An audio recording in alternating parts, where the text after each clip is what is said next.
द्वारिकाधीश कृष्ण के कान में सज्जनों जब यह शब्द पड़ा कि मेरे सखा सुदामा मिलने के लिए आए, मेरे गोविंद नंगे पांव दौड़ते हुए जा रहे हैं, भगवान की पीतांबरी भूमि पर गिर गई, नंगे पांव द्वारिकाधीश दौड़ करके सुदामा से मिलने के लिए पहुंचे।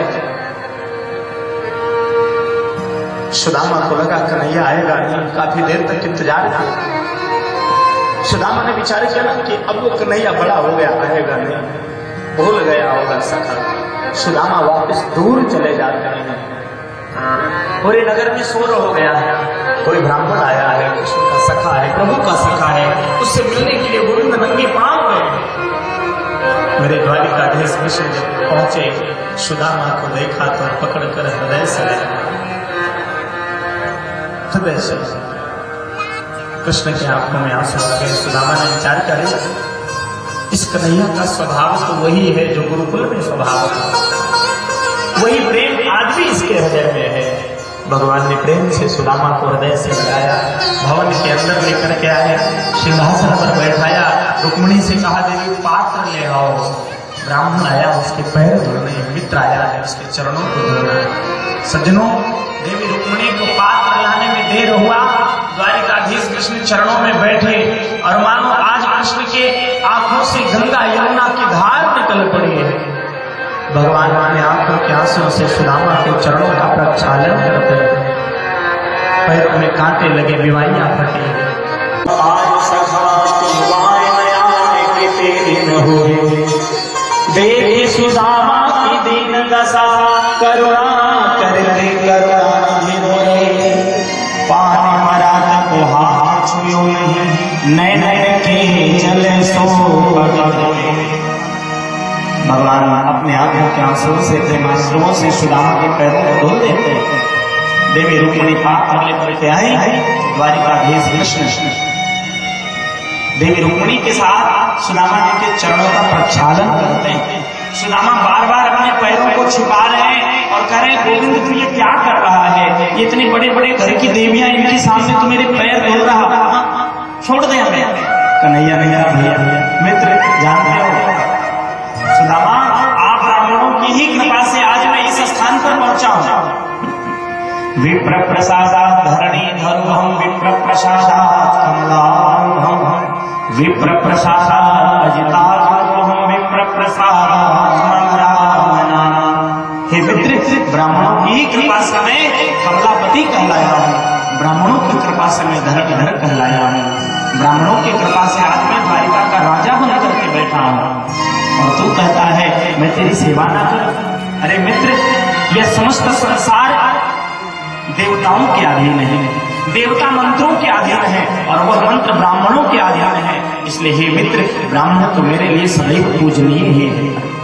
दैवाधीनम जगत सर्वं, मंत्राधीनम च देवता, हे मंत्रा ब्राह्मणाधीनम तस्मात् देवता। भगवान प्रेम से सुदामा जी की सेवा करते हैं, षोडशोपचार पूजन करते हैं। नगर की सभी लोग आकर के खड़े हैं, भगवान की सारी धर्मपत्नियां खड़े हैं और प्रेम से भगवान के चरणों को धुलती हैं, सुदामा की सेवा करते हैं। आइए सर्वप्रथम सुदामा जी के चरणों को धुलेंगे, उसके पश्चात पूजन करेंगे, इसके पश्चात आगे श्रवण करेंगे। हमारे यजमान जी आ जाए।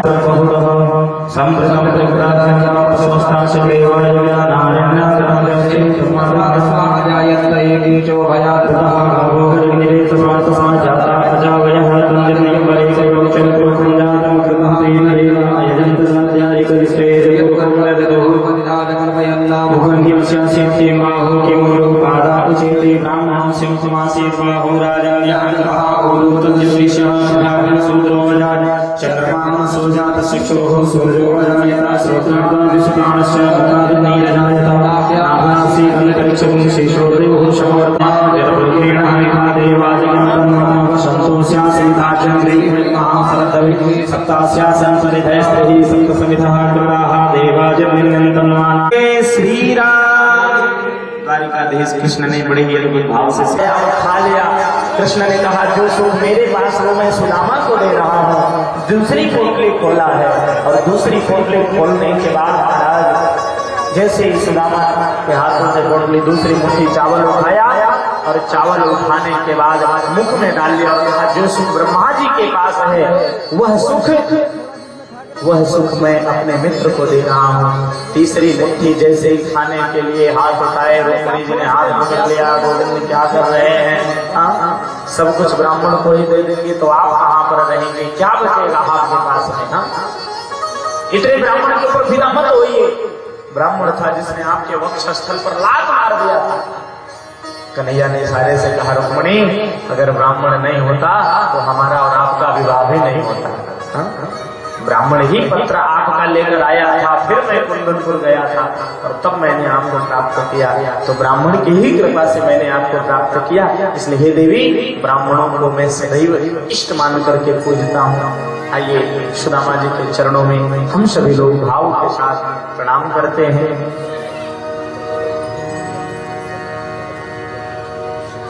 बोले भक्तवत्सल भगवान की, नरवरामया की जय जय श्री राम।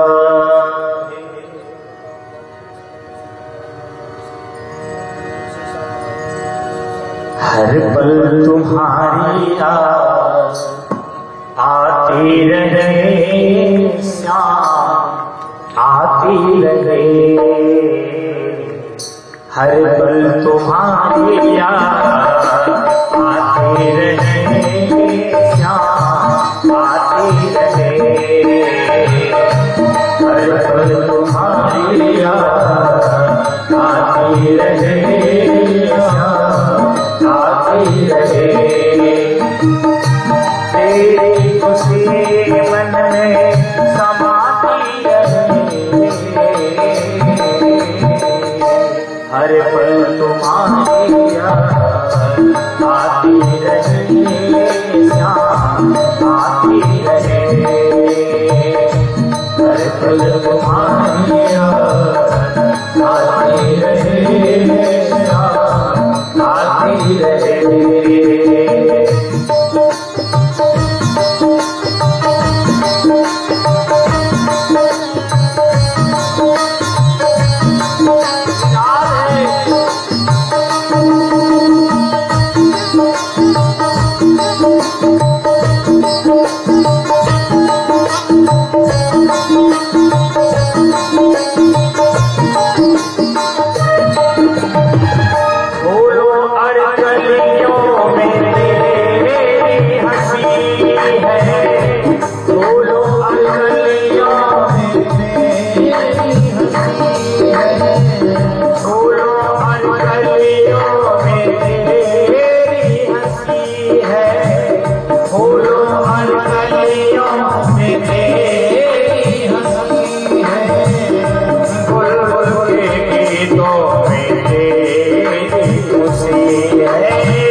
भी था प्यारे, कुछ भी नहीं था, कुछ भी नहीं था, तभी था प्यारे, कुछ भी नहीं था, तभी था प्यारे, जो कुछ दिखाता है तेरे नजारे, जो कुछ दिखाता है तेरे नजारे, नैनों में तेरी छवि समाती रहे, हर पल तुम्हारी याद आती रहे, आती रहे,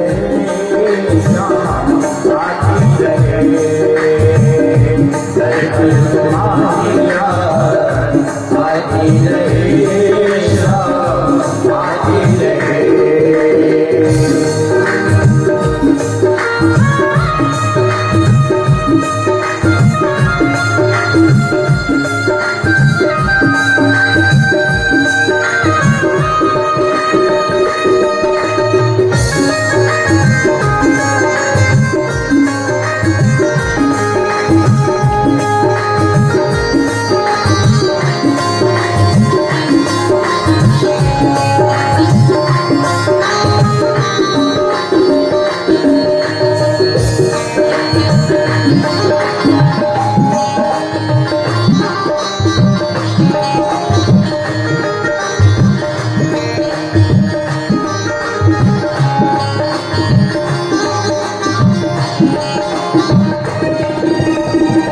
जन हम भक्तों की चाह यही है, जन हम भक्तों की चाह यही है, जन हम भक्तों की चाह यही है, जन हम भक्तों की चाह यही है, श्री राम मिलन की राह है, श्री राम मिलन की राह है, जिह्वाए कीर्तन गुनगुनाती रहे,